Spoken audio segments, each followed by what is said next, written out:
Hello, everybody. Welcome back to Retro Radio, episode 614, coming to you on Monday, September 1st. We're going to talk about the latest in USC football after the Trojans' 73-13 win over the Missouri State Bears at the Coliseum on Saturday. The Trojans are 1-0. We're going to talk about it. We're going to open up the mailbag, hear what you guys have to say, talk about some, PFF stuff, some stats, all that kind of stuff here on this episode. As always, you can follow us on social media at Rate of Troy, email us, rantoftroy@fansite.com, and our phone number, 818-643-7227, Second Whisper Show. I'm your host, Michael Castillo, journalist, my co-host here in the Rate of Troy studio in Los Angeles, Alicia Daratola. Hello, everybody. How are you doing? Hi. I'm okay. We are denying the listeners, well, not the listeners, we are denying the YouTube watchers the sight of what I have actually looked like over the last 24 hours or so. This is true. I was nervous about this. I know you were, which is why I found a solution. On Saturday night, I was cleaning my glasses with my shirt, and they snapped in half. Just boop. So. And what was your solution? Tell everybody your solution. My solution. Do you want me to just show them my solution? Sure. My solution was to take some wire that I had in our toolbox and wire the center, and then it was too wobbly, so I added this wire over the top for stability. Not a great solution, but better than not having glasses. And then this afternoon, I found my old pair. So I'm sparing you all the vision of me wearing that for the entire show. And instead, I'm just wearing a slightly out of You found old ones. Incorrect prescription glasses for the time being. I wouldn't have made fun of you too much. I promise. Yeah, but you would have made fun of me though. I mean, the Rotbots in the chat might have. They might have. Yeah. I don't know. Yeah. Welcome to everybody in the chat. Tuning in live. A lot of stuff here on this episode. Roman Murray says it's always good to have a backup pair. Yeah, absolutely. This is okay. So one of the things that I'm trying to do in my life is be less of a hoarder. Yes. Like get rid of stuff that you're not using, Alicia. This is a good hoard, though. But this is the thing, is like, this is why I hoard, though, because I always think to myself, like, well, if something happens to my other pair of glasses, at least I have the old one that I have. Yeah. And then this sort of feeds a bad, a bad habit, because now I'm going to be afraid to throw any of my pairs of glasses away. Although I don't know, these ones I think they're going to not survive. So. But these ones, I'm going to have to now keep 2 prescriptions old glasses just in case. For a rainy day. Anyways, it wasn't a rainy day on Saturday. SC got a big win, 73-13. Alicia, it's been a couple of days. Where's your mind at on the USC Missouri State game? My mind at is it was a good win, and I think that the temptation is to poo-poo it as just Missouri State, but the fact is that a lot of teams play really bad teams in week 1, and very few of them beat them as badly as USC beat Missouri State, and I think that it's partly I'm encouraged by the performance of the team in the first half with the starters. And then I'm even more encouraged by the performance of the second team in the second half, who are the reason that USC put up 70 points, and in the past have been the reason why USC hasn't put up 70 points in these kinds of games. So I think it's very encouraging what we saw in most places. Am I putting a ton of stock in the performance of the units on this team that I'm more concerned about than others? No, I mean, they still have to prove a hell of a lot. Yeah. Would I have, we had this discussion on the CarCast. Would I rather have played a more difficult opponent to get a more realistic perspective on what this USC team is? Mm-hmm. Yeah, I would have, but that's not who was on USC's schedule. So they played Missouri State. They played them hard. They played them clean for the most part. And I think that's literally all you can ask for, because again, this is a team that didn't play clean often enough, in the past 2 years. And so, every time that you can go out there and have a game where very little goes wrong for you, you have to take that. You have to take the opportunity to get a full half of snaps for your backup quarterback, Hassan Longstreet, a full half of snaps for your backup offensive line and defense, and see the guys that we were able to see get on the field, get real playing time. I don't think it's I don't have any time for poo-pooing that. I just think that you play who you play, and I have seen USC teams play teams that are just as bad as this and not beat them as hard as this. So, you take what you get. And as Tim in LA says, it's a perfect weekend. USC wins, Notre Dame and UCLA both lose. So, great way to start off the season. Yeah, SC did what they did. And you talk about, like, we've seen, second and third teams get in there before and not get to the 73 points that SC got. The Trojans scored 31 points in the second half. They were up 42-13 at the half, and then scored 31 in the second half to get to 73. But also they didn't give up any points but 3 in the second half. Wait, was it 3? Is this right? I thought they shut them out in the second half. Am I crazy?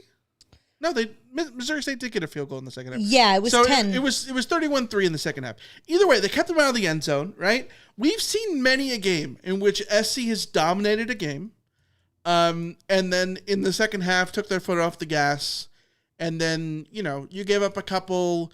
I think was it San Jose State or Nevada, where they gave up a bunch of points sort of at the end, and you end up with a game where you win like 50-24 or something, 50-27, and suddenly, like, it just eye test. If you didn't watch the game, you look at the box score and you're like, oh, well, that doesn't look good.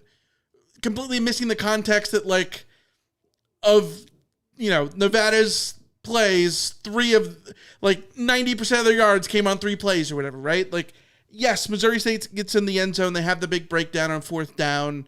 SC's defense does that allows them to get in the end zone in the second quarter, but you don't have anything else beyond that allows Missouri State to sort of get points to kind of muck up the final score. Not that kind of stuff matters, but, like, I do think that there's a little bit more satisfaction when you look at a game that's 73-13 versus, 60-27, right? So, like, SC did their job, didn't have any major injuries.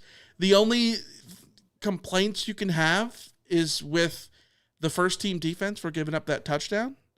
But, like, we expect the first team defense to sort of improve as the season goes on. So, like, if there's any group that I have faith in right now, it is the defense. So, like, I have faith that they're going to, rebound from that, right? Yeah, especially because the one touchdown that was given up was very clearly a blown assignment, blown coverage, which I'm not in the business of saying that I want any screw-ups on defense, but right. I think it's just a lot easier to fix the blown assignment than to fix the physical beat. Yes. And or to fix, the missed tackle or any of those kinds of things. So if that's the only touchdown you give up and it's a transfer that is at fault, I think that you can find a lot of positives there. I do still think there was little things about this defense that still give me concern. Sure. But like what? The running lanes that were open, the performance of the first team linebackers in terms of shutting down those running lanes, that kind of thing. So I think there's still a lot that this defensive front needs to prove, but it's also the kind of thing that the proof will be in the pudding. I don't know what this performance against this offense means for what they're going to do against Georgia Southern or what they're going to do against Michigan. I think we still have a lot to learn on that front, especially given the newness of so many players in that front. Yeah, I think that checks out. A lot of stuff is going to go on with the team as you get forward. As always, this game will age as the season ages, right? Like, if you end up putting together a season that you fix all your little things, you fix your defensive breakdowns and all that going forward, then you look back and you say, hey, that was a sign of things to come. But also on defense, they needed that defensive breakdown to improve and show the highlights of things. Vice versa, if you have a terrible season or if you fall off in any sort of way, you're going to look back at this and say it meant nothing, right? Well, we look back at the LSU game and said, what did that ultimately end up meaning? We thought that meant a lot, and in the end, right. In the end, it didn't mean what we thought it did. Yeah. So again, you have to take every game one at a time and hope that the team is learning from the things that they messed up, and hope that they're gaining confidence from the things that they didn't mess up. Yeah, 100%. It's about doing the little things right, which is something that we've always talked about, the need for SC to do. They did beat Utah State 48-0 last year, but I would say Utah State is closer to Georgia Southern, which is coming up on Saturday. So I don't know, you can maybe compare that more to that game. This one a little bit different. I expect more backups to have played this past weekend the next weekend, and part of that is Hassan Longstreet. Hassan Longstreet gets an entire second half. If you can get an entire second half out of him this upcoming week against Georgia Southern, that will be wonderful for the state of USC's development and for the, given how they would have had to play in order for that to happen. But I also don't expect that to happen, right? Like, I don't think SC is going to beat Georgia Southern 73-13. A lot of USC fans want USC to put up 70 on Clay Helton, but 100%. We'll see if that's doable. But if you beat them 53-13, that would still be, a strong performance for SC. And if you do that in a way that you get Hassan Longstreet a lot of time to continue to develop, he was 9 of 9 for 69 yards, 1 touchdown through the air, 2 with his feet. He's not going to be as perfect every single week. This is probably the worst defense he will face all season. Maybe in his career. And so take that for what it's worth. But you have to start somewhere, right? You have to build up confidence. And I think this was a very good confidence builder for Hassan Longstreet. And also I think for, the fans, right? Like, I sat here, a couple weeks ago saying that, like, this was a quarterback room that going into it, I felt the least confident out of any USC quarterback room since like 1999 or something, or realistically, probably 1997, right? And I'm not going to say that I don't feel that way still, but more so if you're going to have more confidence in this quarterback room because you have a quarterback who was really hit and miss in Jaden Mayava, and you have a true freshman who we don't really know what the expectations are. They showed that they are working towards building all that confidence back, which is all you can ask for, which is exactly what you want. Hassan Longstreet showed that, like, he has the ability to be a very worthy player, at this level. You need to see more, obviously. And with Jaden Mayava, we saw that he has the ability to play cleanly and all that kind of stuff. And so that's great. Let's continue to see more out of those guys and allow that to feed off of other players. Wayman Jordan, coming in as the newcomer, looked absolutely fantastic. And so, like, I think especially offensively, it's very hard to find any sort of nitpick because the offensive performance was just sort of money. Like, they didn't do anything crazy. It was a very vanilla game plan. It was just RPOs left and right. I haven't. But they did their job. Are you going to talk about the offensive line? I have a nitpick. Yeah. That's fair. And it's simply because, if we're going to talk about like, it was just Missouri State, then I think we also have to talk about, like, it was Missouri State. Yeah. And I do have slight concern with the performance of some of USC's offensive linemen. Sure. I think it's hard for me to judge the offensive line. I think it's hard for a lot of people to judge the offensive line because we don't always know who's responsible for what. We don't always know what they're being asked to do. Mm-hmm. But So in that sense, I do sometimes just have to rely on what like PFF tells me, which they don't know what the offensive line is supposed to do either. Yeah. But they're the ones who are charting each play and looking at each individual play in a way that in a detail that I'm not. And the grades come back for a couple guys slightly concerning. Go into it. Tobias Raymond gets a 58.9. Justin Taunu gets a 60. Aaron Dunn, the backup, was he playing left tackle or right tackle? One of the backup tackles was real bad, 40.7, which is sort of to be expected. He's a young guy who got sort of thrown in there. But Tobias Raymond and Justin Taunu we can't just pass them off as like, oh, they're young guys who are getting thrown in there. Like, yes, that's true, but USC needs them to be ready to go. And I need them to be capable of putting in a performance better than 60 on PFF judgment in a game against Missouri State. You know? I don't think that this dooms them necessarily. It is the first game for both of them in their positions. Tobias Raymond, first time playing that left guard spot, and Justin Taunu coming in to start at right tackle. So this could just be growing pains. It could just be a learning situation. But, you know, I went into this season concerned about the offensive line. The first play of this game was almost sent me into a spiral. Thankfully, things evened out a little bit, and the offensive line was sufficient in this game. But I need USC's offensive line to be more than sufficient against one of the easier fronts that they're gonna play this season. So that's my little nitpick. Not to be pessimistic at Alicia and bring the thing down a little bit, but I thought there were so many really great, encouraging performances to be gleaned from people like Jaden Mayaba and Makai Lemon and Lake McCree. Obviously, the running backs really impressed, but I had a lot fewer questions about USC's quarterback and wide receivers and running backs and even tight ends than I did going in with the offensive line. And I don't know that the offensive line did enough to ease my concerns. Now, was there anything they could have done that could have fully eased my concerns against Missouri State? No. Like I said, we could only learn bad things from this game realistically. But I guess I would say that we didn't learn.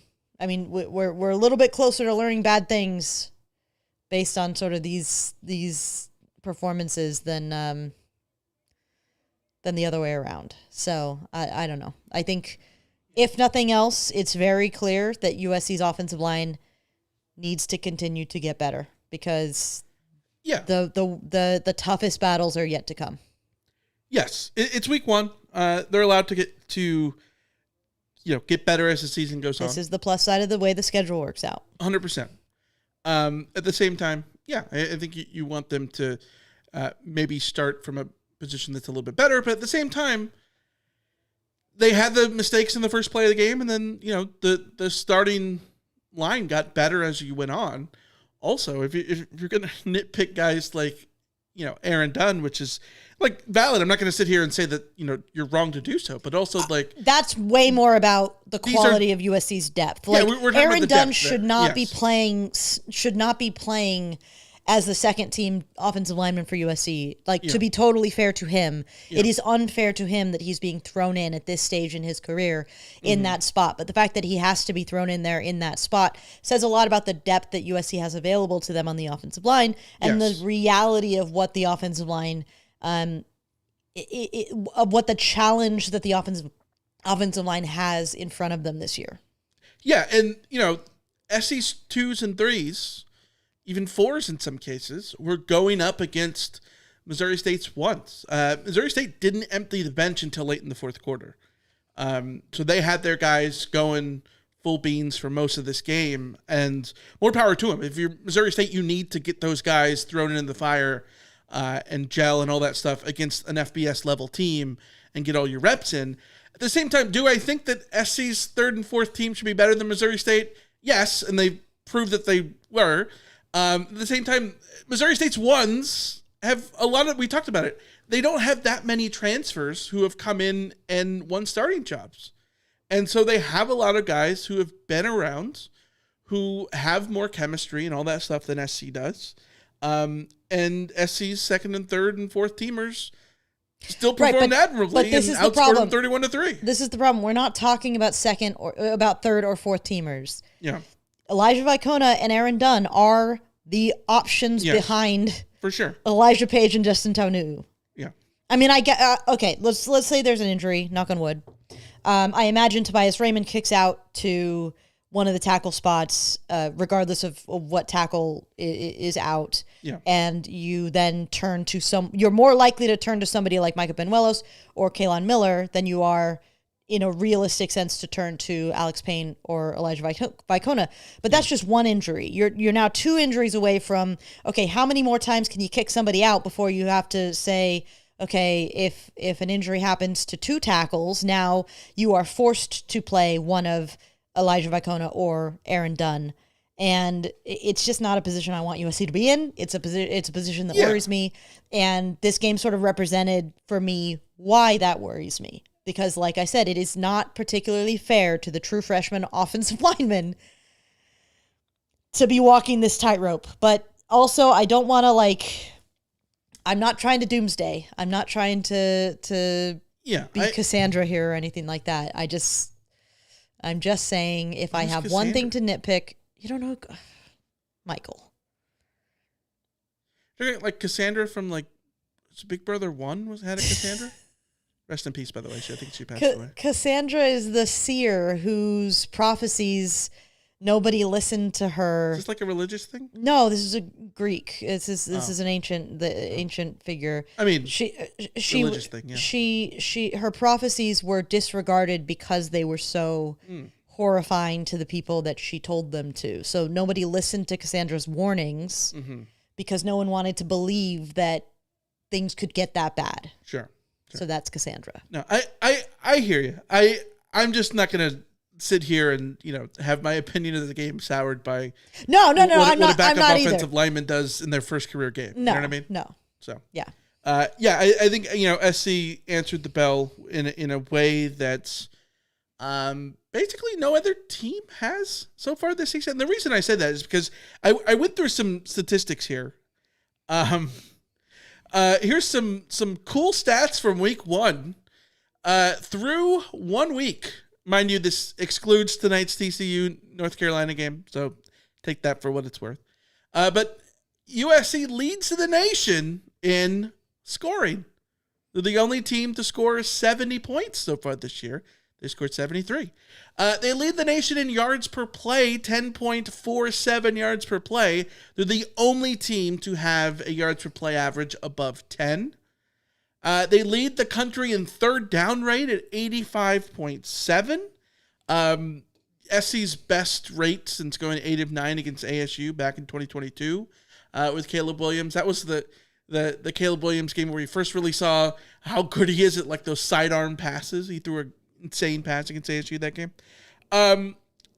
SC leads the country in tackles for loss per game at 13. I say per game because K-State, Kansas, Western Kentucky, they all have more than 13 tackles for loss, and they've played 2 games. So of all the teams that have played 1 game, nobody has more tackles for loss than USC. The Trojans, the only team to have scored, but also had 3 plays of 60-plus yards. That's big for the Trojans because last year they only had 4 the entire season in 13 games. They had 3 in 60 minutes of play, which was big for the Trojans, both in the passing game and the running game. SC's 13 tackles for loss, the most in a game since 14 against ASU in 2013. That game, if I remember right, I believe SC had 7 in the fourth quarter of that game, which was crazy. But before that, you got to go all the way back to 2018 when SC had more than even that. They had 16 against Colorado. 2018, the infamous Paliante game. One of the greats. One of the all-time greatest performances. Braylon Shelby and Cameron Fountain combined for 5.5 tackles for loss against Missouri State. They combined for 9.5 tackles for loss the entire season last year. So almost half. More than half of that already. So SC is in a spot that's good. They're starting to get production. It was Missouri State, yes, but either way, if you're looking at stat projections, all of these things are for you to be put in a spot to say, you know what, I'm going to go higher. And that's a perfect opportunity for you to head over to Underdog, where football season is back underway with Underdog Fantasy. Making picks over there is so great because you go off the stat projections. You say whether your player is going to be higher or lower. All the sports, football, basketball, baseball, whatever your favorite sport is that's in season, it's over there at Underdog Fantasy. Right now, the NFL is going to start this week. And you can use your ball knowledge to pick whether a player will go higher or lower than their stat projections, mix and match. And you can play with as little as $1 and win up to 5,000 times your money. So this week in the NFL, the Eagles hosting the Cowboys on Thursday. I'm picking Jalen Hurts to go higher than 8.5 rush attempts. Dak Prescott to go lower than 246.5 passing yards. And Devontae Smith to go higher than 4.5 catches. You can join me and start making your picks over at Underdog. Download the app today. Sign up with the promo code Reign of Troy. That's Reign of Troy, all one word, Reign of Troy, to score $50 in bonus funds when you play your first $5. That's promo code Reign of Troy. Download the app and sign up with promo code Reign of Troy to score $50 in bonus funds when you play your first $5. Millions of fans have already won billions making picks on Underdogs. Will you be next? Underdog, make picks, win money. Must be 18 plus, 19 plus in Alabama and Nebraska, 19 plus in Colorado for some games, 21 plus in Arizona, Massachusetts, and Virginia, and present in a state where Underdog Fantasy operates. Terms apply. See assets.underdogfantasy.com/web/play and get terms _DFS_.html for details. Offer not valid in Maryland, Michigan, Ohio, and Pennsylvania. Concerned with your play? Call 1-800-GAMBLER. Visit ncpgambling.org. In New York, call the 24/7 HOPE line at 1-877-8-HOPE-NY or text HOPE-NY, which is 467-369. Alicia, it's time to get to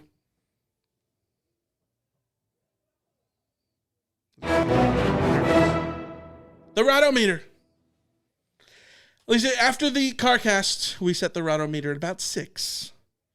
The Rotometer, if you're new here, is the sort of the vibe check of what we feel about the Trojans right now on a 0 to 10 scale. 0 means you don't think they could beat Manual Arts. In 10, you think they could go in there and take down the 72 Dolphins or the 2001 Miami Hurricanes. You get the point. Alicia, we put out a Google form, and a bunch of people put in their marks for what the Rotometer should be at. The answer, according to the Rotbots, 6.5. So I will move this. There we go. That's about 6.5. Close enough. 6.5 is the average Rotometer rating from you, the Rotbots. Interesting comments along the way. Rating of 5 got a message: mid until proven sus or bussin'. Sus or bussin'. Sus or bussin'. That's we were trying to come up with a thumbnail thing. Sus or bussin' is something to think about for the future. That's what we should have gone with. Sus or bussin', yeah. Someone said 7. Dominate a team they should dominate. Well, that should be the norm. It hasn't been lately, so very nice to see. But it's still week 1. Doesn't amount to much, so trying not to let it sway me a ton. I think that's fair. Somebody said 8. Hassan Longstreet looks like he will be the next great Trojan, but holy cow, I need way more Wayman Jordan. If the O-line can hold and the D-line is improved, Wayman and co. could look excellent. Somebody said 3. I started as a 1, and the competence versus a totally not an FCS team, wink, wink, did make me feel a little better. So look at that. SC going up 2 points. According to that person. Britt from Irvine popped in and said, we did not learn much by playing an inferior opponent. He still has it at 5. Someone said, this is a long one, 6 points on the Rotometer. Was impressed with how Mayava ran the offense. He looks so much more comfortable than last year. Running back room looks really solid, and we have great depth in that room, as shown in the game. Wide receivers are solid and should be great. Love seeing the tight ends finally being used and actually getting a Lake McCree touchdown. The O-line looks solid, but it's only one game right now. Defense got pressure on Missouri State and sacks, which they could never do last year. Forced turnovers, which is something they needed to do to be successful this year. Overall, solid game, and we got playing time for the entire roster. However, it's just one game. Let's see how they play next week against Clay Helton and Georgia Southern. That got a Rotometer reading of 6, which I think is pretty standard for what the Rotbot said. It is 6.5. After all, the cumulative average there. Here's another one, 7. I was at 7 before the Missouri State game and remained unchanged after the 73-13 win. The team seen from reports, and now I can say looks very different in a better way than last season. Someone said 8. We actually destroyed a team we should have destroyed, and we won by more than 2 scores. A bunch more comments. You can put yours in next week when we put out a form. Check out the form in the show notes, and we'll put it over on YouTube and the comments and all that kind of stuff. So go look that way. But Alicia, your thoughts on the Rotometer? Yeah, I'm generally in the same range as the Rotbots. I think it just does come down to everybody seems to understand that beating Missouri State doesn't mean a lot in terms of whether or not USC will be able to beat teams going forward. But I also think everybody watched that game and saw things to like, which is not always the case of how we've watched USC in recent years. I've just had a thought about the quote from the Princess Bride, a movie that I feel like I forced you to watch and you didn't like, and I've seen The Princess Bride a couple times. You're lucky that I didn't divorce you for it. It's whatever. But the good work, sleep well, I'll most likely kill you in the morning, from the Dread Pirate Roberts. That's kind of how I feel about USC. Like, sure, good work, sleep well. Tomorrow, who knows? Like, it's taking it one game at a time, and my opinion of this USC team will be subject to change if USC gives me a reason to be unhappy. So that's where we're at. Yeah, that's where we're at. SC gets a 73-13 win, like we talked about. We had predictions before the game. You said 45-14. You said 1 touchdown in the first half, 1 in the second half for Missouri State. They had 13 points. You were close. They only scored 1 touchdown. Yeah. You're about 28 points off on the offense. Yeah. I definitely did not expect the offense to put up 70. I'll say that. And I do want to say, like, the stuff you read out earlier about, USC leads the nation in all of these things. I think, again, this goes back to what we've been saying. It's like, yes, you played Missouri State. You should beat Missouri State. But most teams didn't beat their teams the way that USC beat Missouri State. So it's a big one. Yeah, like we talked about, SC number 1 in scoring, number 1 in yards per play, number 1 tackles for loss. Yes, it was Missouri State, but like several teams played actual 70. Legitimate FCS teams. Wink, wink. Yeah. And they didn't do that either. So yeah. So take that for what it's worth. Obviously, it's a little skewed. It's week 1. Florida State played Alabama and SC played Missouri State. You know what I mean? Yeah. Florida State's win over Alabama was infinitely more impressive than USC's win over Missouri State. Yes. Don't get it twisted. Yeah. But again, what can you do? You can only beat who's on your schedule. Yeah. Or who's no longer on your schedule. I guess that's Ole Miss. So now it's Missouri State. Yeah. Vegas spread had SC by 35.5. SC definitely covered that. FEI projections had SC winning 46-10 with a 99 win probability. They did that. My prediction, by the way, was 52-6. I was under on both accounts. But in terms of the lopsidedness, sort of close. Not completely, but sort of close. We both obviously had SC winning big. You did not have them covering. I did. I am very wary of having USC cover a spread of 35 points. Yeah.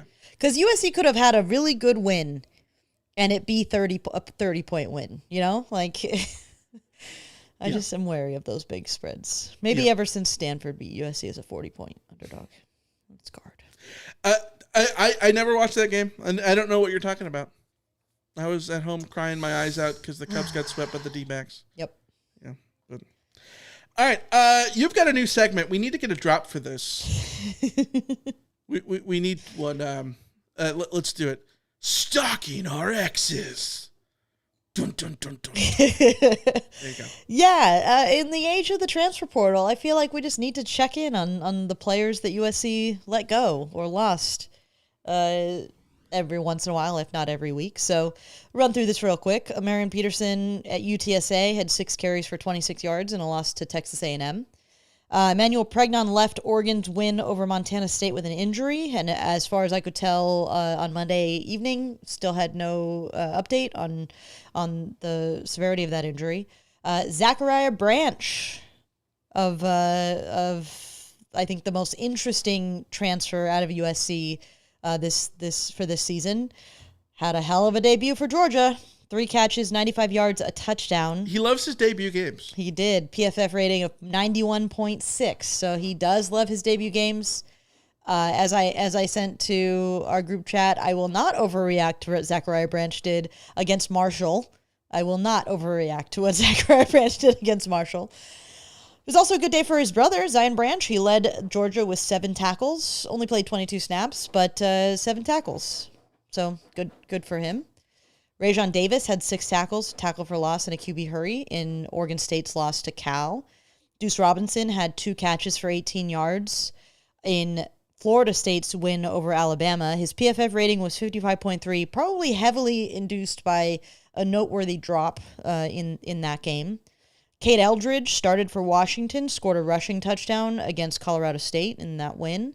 Mason Murphy started for Auburn at right tackle in their win over Baylor. Pretty solid 71.2 PFF grade in that one. Bear Alexander had 2 tackles in Oregon's win over Montana State. His PFF rating was 64.7. I'm not sure how much he only had like 20 snaps in that game, and that game was also similar to Missouri State. Like they were emptying the benches after a certain point. So I'm not entirely sure where he stands on that one. Sam Green had a tackle in Kentucky's win over Toledo. Dennis Lynch, kicking for San Jose State, missed both game-winning field goal attempts in the final 90 seconds. He missed from 33 with 1:13 to go. They got the ball back, and he had a miracle chance at 56 yards with as time expired, and missed that one too. So, rough debut for 56 Dennis is Lynch. okay, but yeah, like missing from 56. 33? Missing from 33 for a go-ahead field goal attempt is rough. That stinks. Yeah. And finally, Miller Moss with the Louisville Cardinal was 17 of 25 for 223 yards, a touchdown, and 2 interceptions in a win over Eastern Kentucky. Despite the 2 interceptions, he had a 92.4 PFF grade, which is very similar to Jaden Mayava's 92 PFF grade against Notre Dame, despite 2 pick sixes. So I'm gonna need an explanation. I don't understand. Okay, again, how PFF do you get a grades 92.4 while throwing 2 interceptions? Well, throwing two interceptions and going 17 of 20. I guess 17 of 25 for 220. That means your yards per completion is high. Yeah. I don't know. Either way, he got the win over Eastern Kentucky. Decent start for Miller Moss, interceptions aside.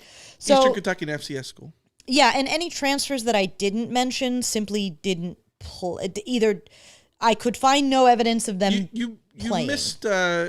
You missed Kyron Hudson, but you said he had a touchdown. Oh, right. Sorry. Yeah. Why did I miss Kyron Hudson? Yeah, Kyron Hudson had a big game for Penn State. Yeah. My bad. He caught a touchdown in the end zone very impressively. I think he might have led them in receiving. Hold on. Give me 2 seconds. I will do justice to Kyron Hudson.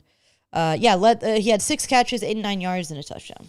So there you go. Good basically, my assessment is a lot of the transfers that USC had seem to have settled in well at their respective teams.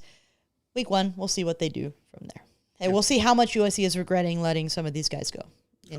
100%. Let's get to the mailbag. You've got mail. All right, we got to start with talk about your watch along. You put together a watch along over on YouTube. It's like 3.5 hours. It's in the whole game. A lot of good comments that we got from it. We get Matthew says that had I known you were going to do this, I would have tuned in during the game. Bill says, like this a lot. Wish I knew about it earlier. The game served as a roster introduction. Who is King Miller? But I think the point here is, yeah, we did a soft launch of your watch along, Alicia. So, yeah, we probably should have mentioned it last week. Absolutely. We weren't 100% sure. Yeah. See, this is how like soft launchy and late this was. I had brought it up before Wednesday's episode, but we hadn't locked in 100% that I would be doing it. Mm-hmm. So we weren't going to bring it up if it wasn't going to happen. And it did end up coming together, and it was actually very fun. I had way more fun than I thought I would. We had way more engagement than I thought. I thought it was just going to be me watching alone, to be quite frank. And we had a pretty full chat that was really fun to watch along. So yeah, people seem to really enjoy it.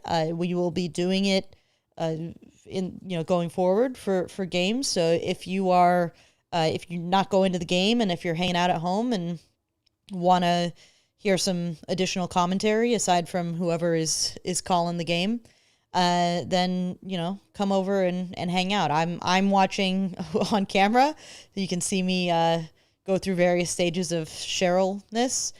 Michael is the producer. He will be just a voice in the ether off camera. We did get great moments like this. Touchdown Trojans. Oh, no. You got roasted in the chat. I did get roasted in the chat for that. So, like, what a cornball. I am Touchdown Trojans. Number one, I am a cornball. Number two, I'd never done this before. I have no idea what you're supposed to say. That felt like the thing you're supposed to say. So I will be retiring that, even though you have it as a drop. Touchdown Trojans. There were other moments like me freaking out about Lake McCree, so you always have that. Me getting the vapors for Wayman Jordan, which is always fun. So if you're interested in the general like gist of how that went, the full replay is available. But I don't think anyone wants to sit through 3 hours with no video of just me reacting. But there are some clips on the YouTube channel. Yeah, we're gonna figure out. We're gonna figure the out clips of putting together like a compilation of some sort. Yes, we're gonna figure out a compilation video that's more just like the complete video, just sort of pared down to the best reactions. For now, the simplest solution we found was just to create the clips and then put them in a playlist. But our goal is to sort of figure out the best way for us to get that done without adding too much to either of our plates. Yeah. It was a lot of fun, and hopefully people can join us for the Helton Bowl. Yeah. Alton in the chat says, I think the live reaction was great. I'll definitely be there if you do more. Yeah, Alicia will be there. I will be voiced there, I guess.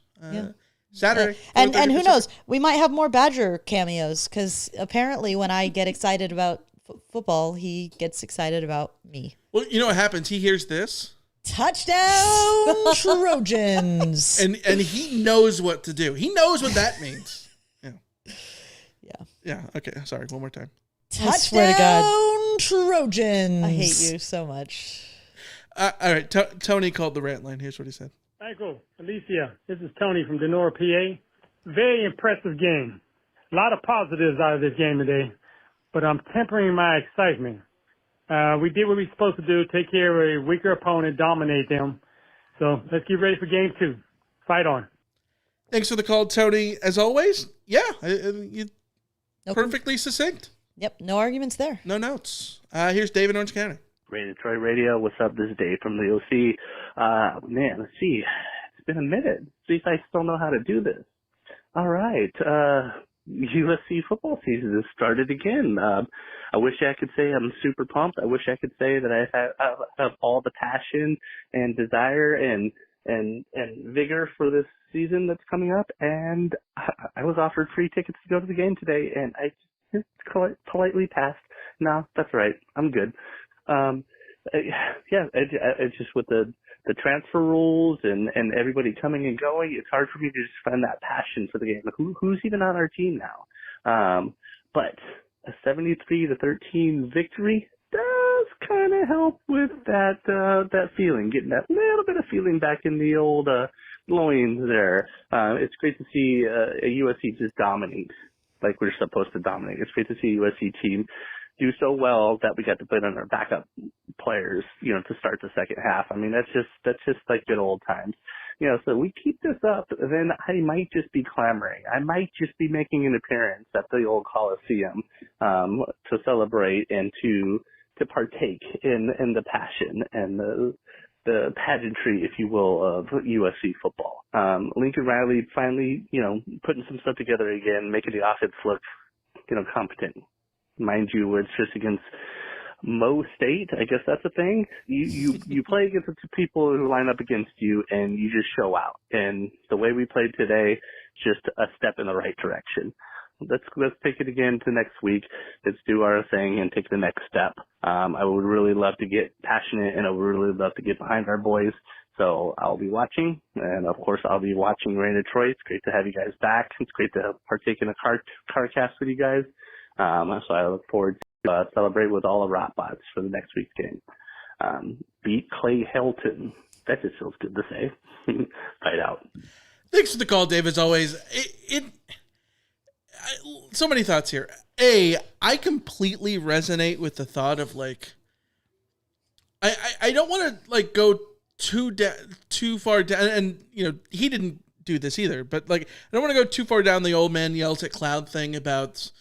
The game is gone. There's too much woke nonsense in the game with transfer portal and all that stuff, as the Brits would say. But I do think that there is a thing where it is harder to get amped in the off season when there are so many different players. And it's not like you don't want to be attached to the players, but yeah, it's hard to remember who all these dudes are, right?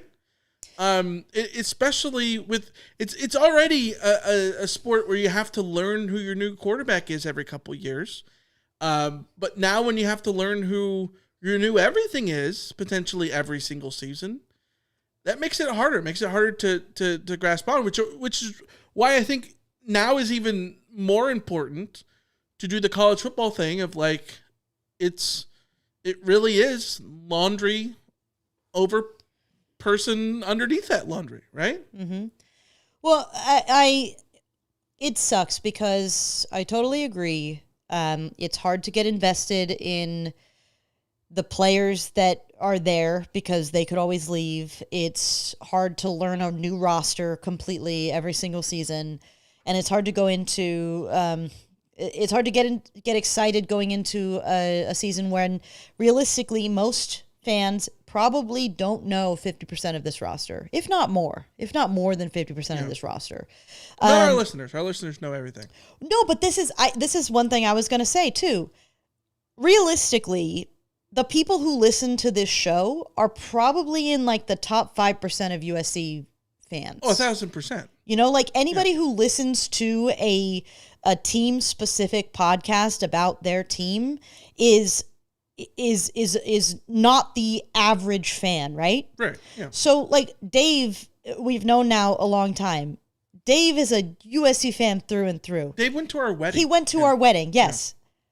Yeah. The fact that Dave, who I know to be a dedicated USC fan, turned down an opportunity to go to the game, and I 100% relate to him because it was way too hot, and going to games is such a thing. It's such an endeavor that I totally get not wanting to go through that to watch a team of players that you've never heard of and you have no idea who they are and you have no emotional connection to them.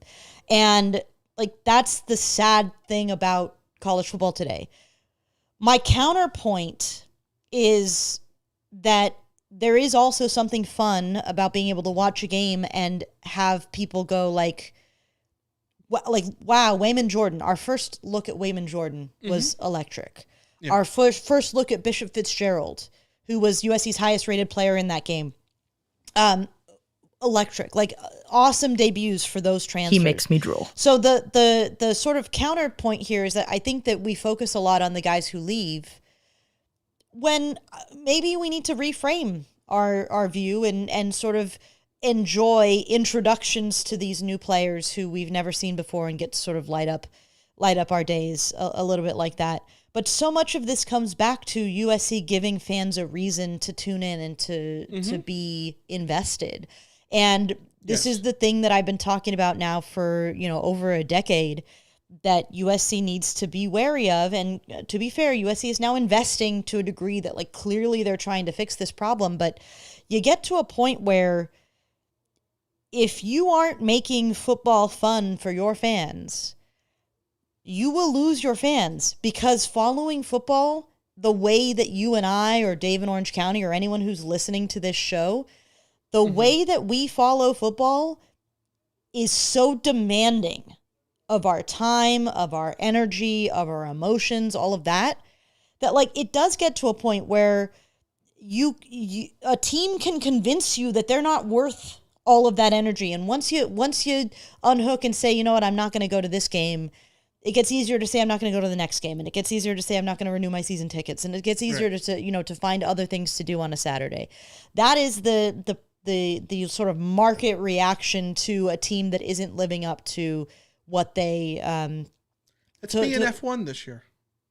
I missed one race, and then you missed the second. I've missed the last 9 or whatever it is. Yeah, you realize that you don't. It's actually not the end of the world if you don't, get up and watch that game, and life goes on. Like, that's the fact with football. This is the danger of, like, lockouts or strikes, that you always risk losing your audience because you risk showing your audience they can live without you. And unfortunately, USC has spent 15 years, most seasons, showing USC fans that they can live without this, and they might be actually more mentally stable by doing so. So it is up to USC to win everybody back. I'm glad that we, people seem to have had the reaction to this game, this Missouri State game, of like, oh yeah, this is what it's like when watching USC is fun. This is what it's like when you sit down for 3 hours on a Saturday and it isn't miserable, Like, I know that it's not all quite the same and everything, and maybe this is me speaking to that, but, like, compared to the Rice game and the San Jose State game and the Nevada game and the Utah State game, those games early in the year where SC did blow them out at the Coliseum, this one felt a little bit different to me. The Utah State game did last year too because of the shutout, but, like, this one felt different in the sense of, like, it almost, and maybe this is just because we were doing that watch along, but, like, it felt less pressured, and maybe that's just because like, the expectations were tampered in the sense of, like, yeah, there's a lot of guys you just haven't necessarily seen play either that much or at all. And then I think there was a very fun element of having someone who you haven't seen before do cool things immediately. Wayman Jordan, Bishop Fitzgerald, Eli Sanders, King Miller. And that it's so good to get that in week 1 to then buy in for the further weeks, which I think in a way kind of, like, not to, poo-poo this, but, like, I think that was the bummer about Zachariah Branch, right? Like, he was so incredible in his very first game that, like, him never getting back to that kind of incredibleness kind of, like, felt like a letdown. And so you want to, like, temper your expectations and all that kind of stuff. But, like, it's nice where in a week 1 situation where you might not be completely bought into the season or bought into the roster or fully know what's going on, to be given a reason to remember who Wayman Jordan is and Eli Sanders and all those guys. It's fun. It's a fun little thing. Let's get into LA Fred's call. Hey, Raina Troy, this is LA Fred calling.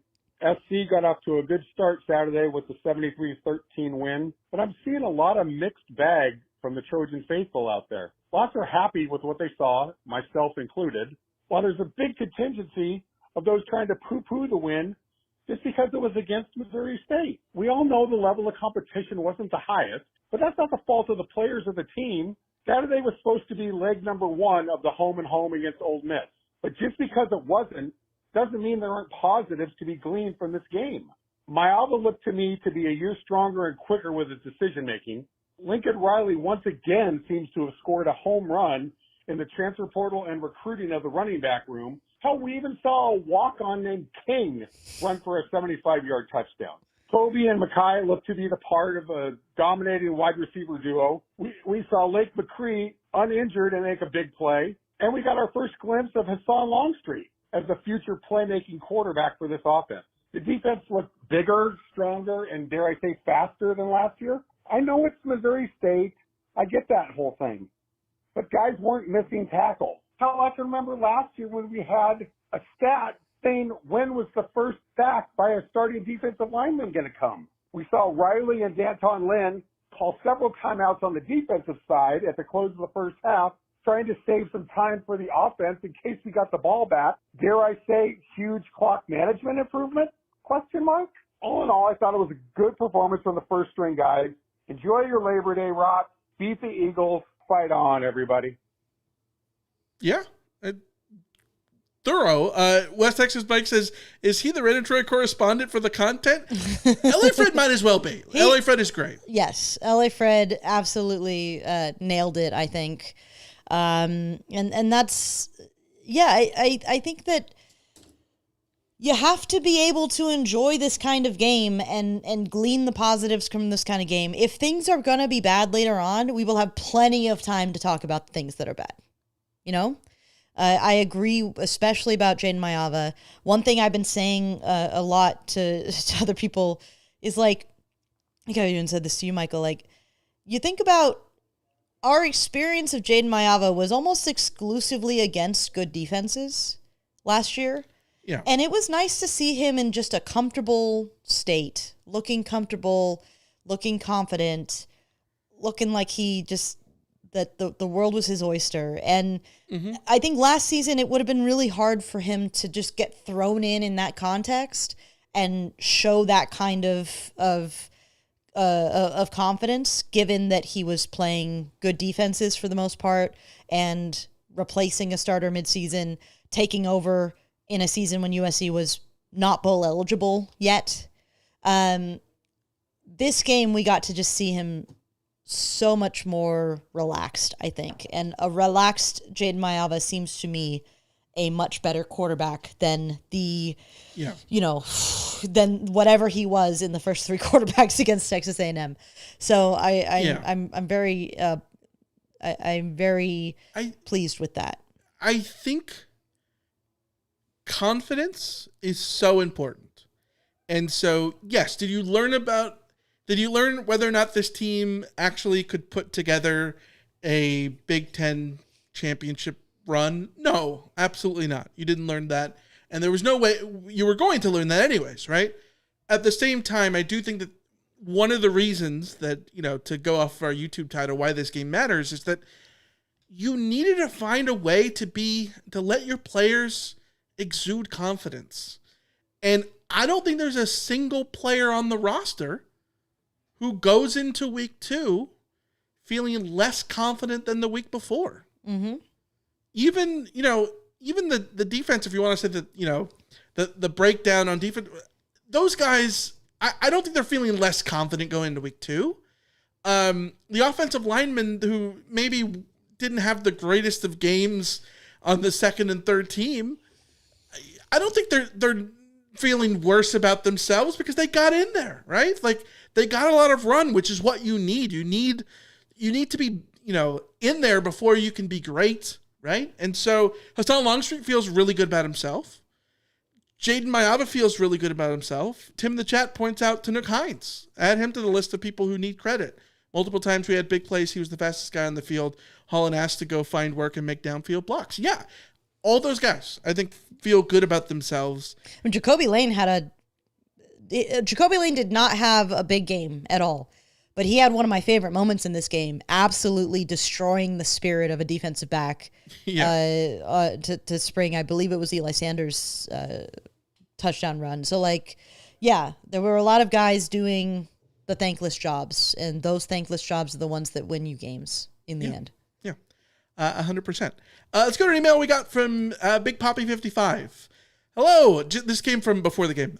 Just listened to the Missouri State preview, and I heard you say you're not going to do over-under this season. What? Why? It was so fun to participate. I got my wife into it. I will admit, last season I fell off on submitting my picks last season because of the kiddos, but we still enjoyed playing along in the spirit of over-under. What if you read this email on your show and you get 20 and a half comments or support for bringing it back? Will you bring it back? Deal? Question mark. Also, exciting week of football is back at F1, back from vacation. It just dawned on me, Ferrari is the USC of USC football and F1. Hopefully, Lewis can get his groove back next season. Thank you, and fight on. Big Poppy 55.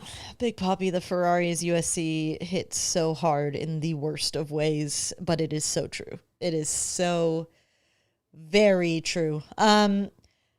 Okay, so over under. I did not expect people to be this torn up about us doing away with over under. It's weirdly flattering. It is very flattering. I have not talked to you about this, Michael, but like I'm rumbling around in my head. Like maybe the reason we wanted to stop doing over under is the lift on over under. There's a lot that we have to do in order to get ready for an episode, especially a preview episode. There's a lot of research that has to go into getting our preview stuff ready to go. That's pretty time consuming. Over under started becoming annoyingly time consuming. Maybe it's because we're too competitive and we were trying to get it too right. I don't know that to beat each other, but like the competitive stuff. I think we are perfectionists wanting to do something that has the highest quality and stuff. Like I'm trying to pull up an old rundown. It's like so many bullet points of notes that we would write down about our things, right? Yeah. So like there was a lot of research that went into it. I liked over under because I think it was a good way to talk about more things and more use cases for things to talk about in the games. Like I just pulled up the 2024 SRS Distribution Las Vegas Bowl game preview that we did, episode 583. You said over under Mekhi Lemon receptions and put it at 8.5. And then you had like notes here. He had 9 against Notre Dame for 133. He had 8. Like you have a lot of notes, put a lot of reason into that. And I think that's great because I think it shows how genuine we took everything, and we take everything in the podcast in general. Like we put a lot of effort into things and a lot of research. And when we don't, I feel like the quality suffers, and I don't even know if anybody notices, but I notice it, right? Yeah. So yes, over under takes a lot of effort there, but it also is something where we're putting together a rundown, and we start at 4:00. Well, really 4:09 according to West Texas Mike, which is probably true. And then it's 3:56, and it's like, oh shoot, you don't have any over unders in there. You got to put something like, yeah, that's one of those issues. So, and then just from the tech side of it, it is a pain in the ass to do the season-long over-under stuff because unless there's a way to do this, and I'm just not good enough at Google Sheets to figure this out, very well could be the case. But the hardest thing, super inside baseball here, we had everybody put their email address and their name and their screen name, whatever, nickname, whatever they wanted to go by, right? And so you would have to like copy and paste everything to like the overall standings. And then you would do that, and then you'd realize that somebody used a different email last week. Or somebody said that they are Tom from Rhode Island, and then the next week they said Tom in Rhode Island, and the week after it was Rhode Island Tom. You know what I mean? Like those kind of things. Totally understand. Super easy to make. Like I totally understand. But then you have to go in and find those things and then match them to where they are the same person, and like use like the email address as like essentially an ID number, if you will, to like match everything up. But like even sometimes that was wrong. There's a lot of things that go into it, right? And we have full-time jobs. Like this isn't hard. like a complaining corner, but this is just sort of explaining the reason to do away with over under. Yes. I haven't talked to you about this, Michael. I would be open if there is enough support for it to bring back over under in a way, which is to say that one of the burdens on me was we would each come up with 3 different over unders, and then we would have to be conscious of what the other person had been doing for their over under, and then we'd sort of start, having to search and dig for something that would make sense. So if we did it where each one of us is only bringing one over under to the table, and maybe we get people submitting over unders as we've had in the past, that could work. If we had submissions, and then those we'd have one from me, one from you, and then however many get sent in from the listeners to do over under. I do think we need to find a solution to the technical side of what you're talking about. Yeah. But if we could find a solution to that, then I would be open to bringing over under back in a little bit more of a sort of in that limited form. But let's call it 20. Let's call it over under 20.5 comments of support for bringing it back. Because we do, I think we love the concept. Let's put it this way.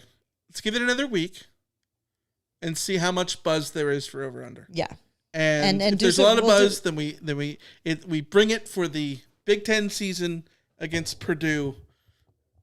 Yeah, not this upcoming game, but the following game. And we'll do some research into maybe something other than a Google form for sort of tracking this kind of thing. I'm sure there might be interfaces. If anybody knows of interfaces that do this kind of thing. I think we could do things where we require a Google account, but then that sucks because not everybody has a Google account and not everybody wants to use their Google. You know what I mean? Again, we'll look. We'll do some research. But I feel bad enough, that we require email addresses, but that's strictly so that way we can match up people's things. And at the end of the season, I purge all that stuff so we don't have your data, obviously. Yeah. So.